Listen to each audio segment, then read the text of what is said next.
We finally got some parts in today. FedEx showed up, dropped some stuff off, so I'll show you what we got there. If you watched the video earlier, the engine's in the truck, mounts are done, transmission's bolted up. Now we can start putting some stuff back together on it. I'll leave you a little card up there if you haven't seen that. What I'm trying to do is just jam a bunch of content, film a lot during this week after work, get some stuff filmed so that when I edit I can drop a video. I'm hoping for every day. I don't know if I'm going to have enough content to do it or not, because things happen. My channel's starting to grow, subscribers are coming, so I want to film a lot. Not only am I ready to get this truck done, but I want to get you guys some content so I can just bam, bam, bam, because I'm watching some other YouTubers, even though they say don't do that, you know, don't copy them, or, well, I am who I am, but when you see what they're doing and it's successful, we'll try it as well. So one YouTuber in general, he's dropping a video every day. It takes, I think, one day off, but six videos a week. I don't know if my schedule's going to allow that or not, but if I can do 4 or 5 a week, I'm going to try. Get out there. Can't ignore me forever. So, alright, enough about that. Let's get this cherry picker folded up. Out of our way. I generally try to keep my stuff nicer than this, but it is what it is. Things happen. Tools for the engine install. I really need to clean up. Okay. There's some miscellaneous fittings we're going to be needing. Rounded them up from the Tractor Supply. Push pins from the other video for the clutch. For the clutch arm. We've got an oil filter. Let's see what's in here. Oh yes, turbo actuator.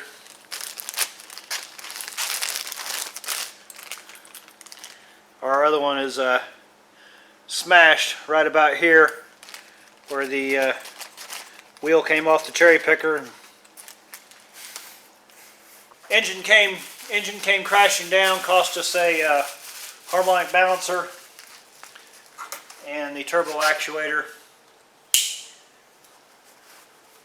I'm not sure if that video ever made it to production or not. I don't think it did. I don't think I was happy with the way it came out.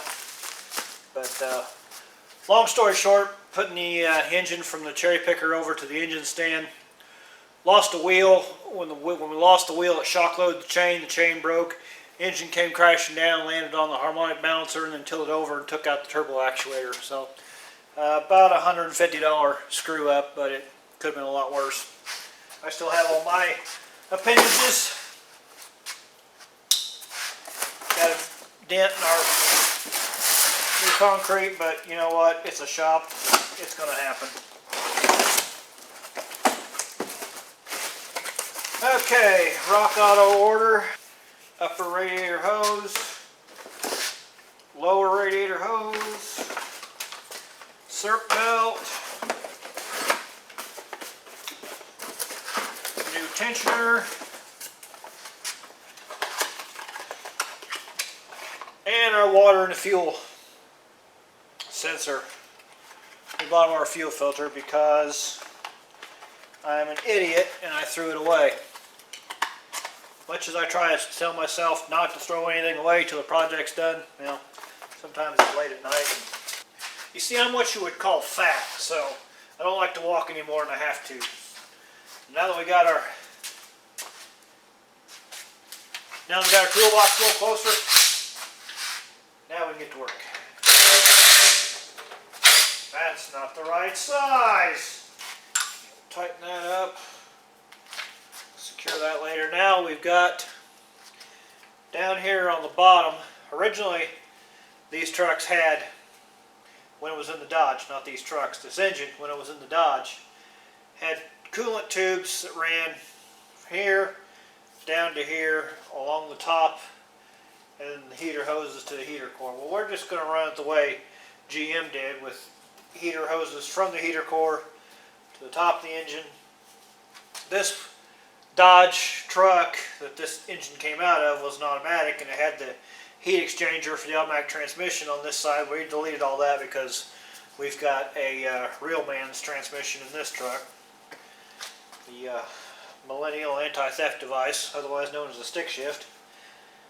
And we're going to do away with all that. We're going to put a hose barb in this bottom water outlet, and yeah, just going to put a 90-degree street elbow in there, and then a barb fitting, and then we'll hook the 3/4 heater hose to that. Let's pull this air horn off and get some injectors in this pig.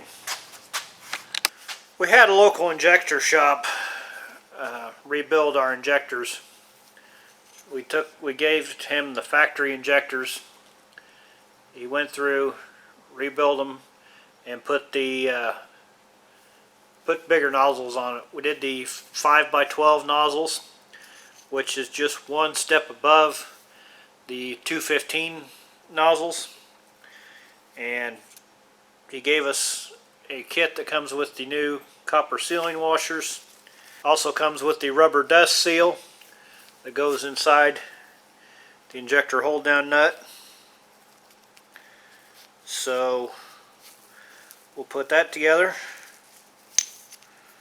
We'll put our new copper sealing washer on the injector. Reposition the camera so we can watch the injector go in number 3 here. Kind of hard for you to understand what's going on all the way back there. So let me grab the injector. Here's our detent ball that I spoke of. There's a groove in the cylinder head that you'll see. Carefully hold our copper washer as long as we can. Drop everything in. Give it a little wiggle. Push down as best we can.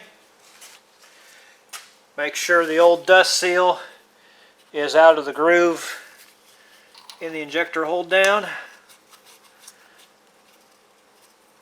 That one went on relatively easily. The first two had to tap on.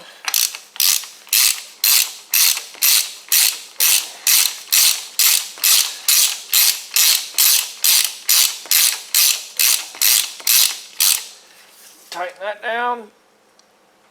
Click. Torque to spec.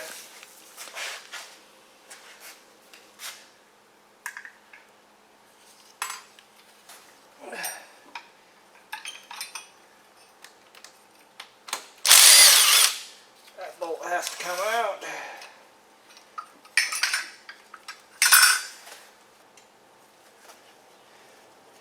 Got our new sealing washer on here.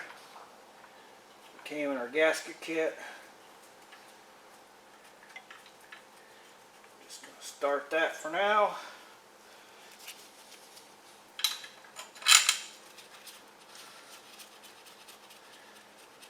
Start that. Our injectors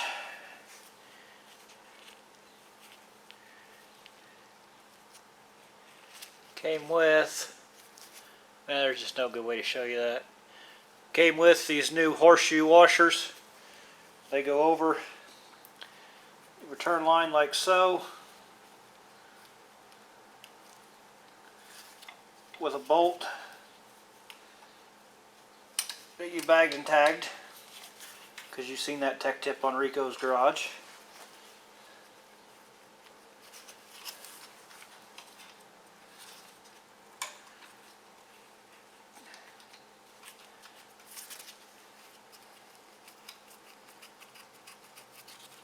Start that and repeat that 5 more times.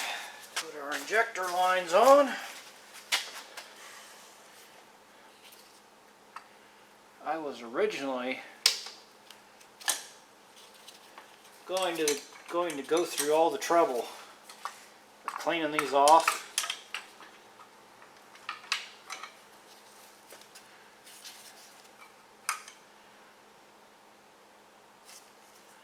That don't even look right.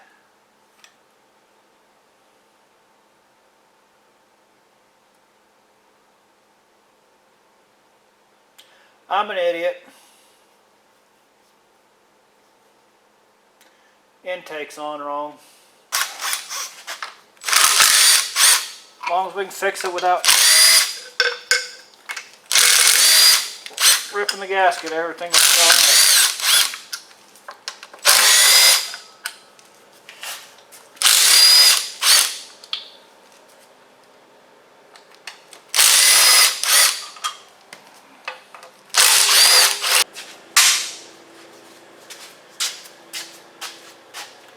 Now's when all the dumb shit's gonna start happening.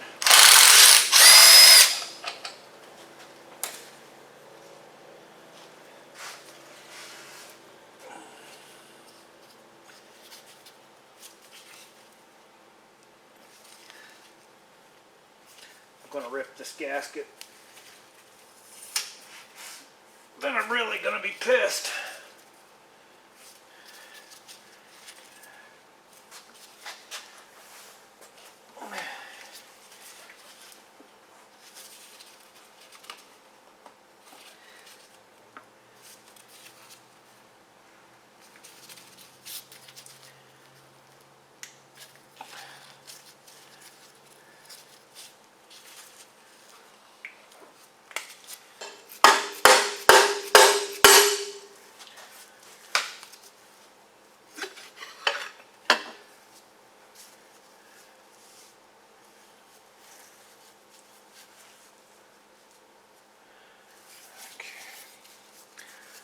I think we tore the gasket. Got lucky on that one.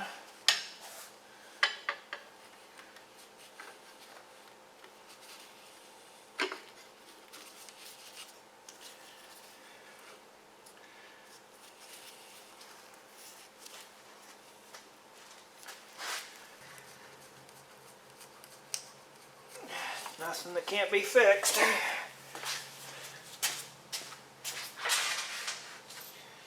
Just irritating that we had to fix it.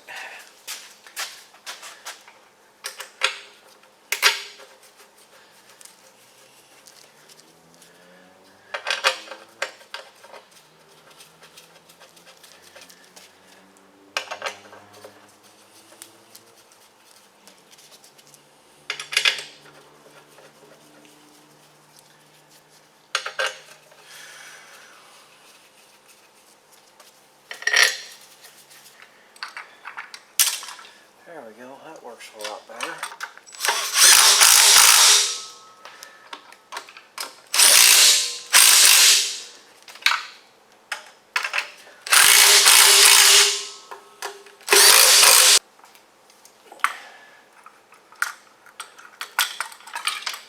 Just a minor setback here on RICO'S garage.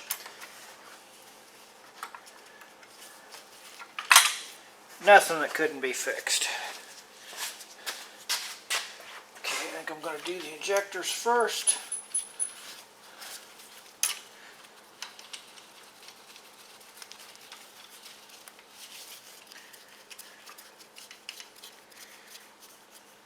These are all going to have to be cracked loose again anyway to get her to start.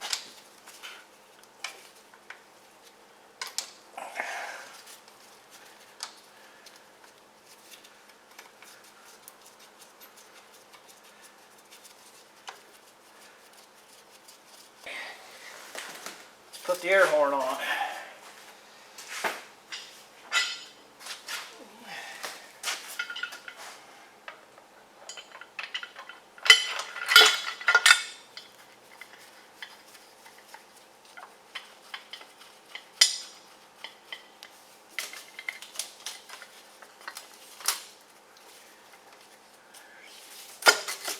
There's the clip. It's all the way down there. Okay, let's review. There is a plastic line that goes from the cylinder head to the AFC housing on the P-pump. If you remove that line and fitting while you're dismantling your engine because you're a tard,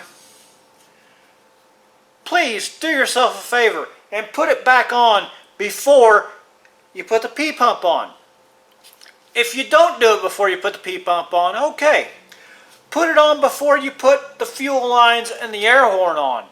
Because even though you've already removed the air horn twice, you're going to have to do it for the third time. And I probably should have done the fuel lines, but I fought it and edited it out so you didn't have to see it again. Putting this 90-degree fitting in the cylinder head, putting this hose back on, and putting the straight fitting on the AFC housing. And then bolted the air horn back down for the third time. Once again, RICO'S Garage. Making the mistake so you don't have to. Because that's what I do. Alright. That's installed, finally. Let's just throw that on the floor.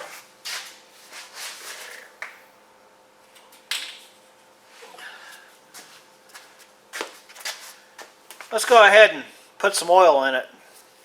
See if we can't wake up to a puddle of oil on the floor tomorrow.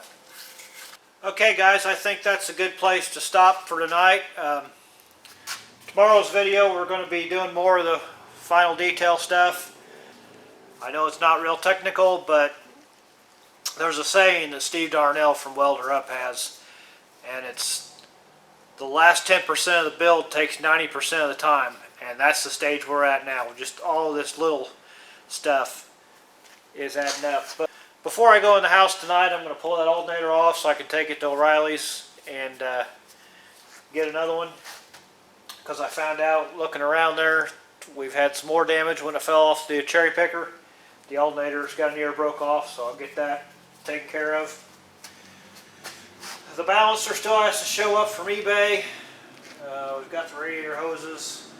When I go to O'Reilly's to get the alternator, I'm going to have to get an oil pressure sending unit, wherever, I can't think right now, wherever it goes, I'm going to put it on the block. The temperature switch may go here, or I may use that for the electric fan. I'm not sure at this point. But we're going to need a temperature switch, we're going to need an oil pressure switch.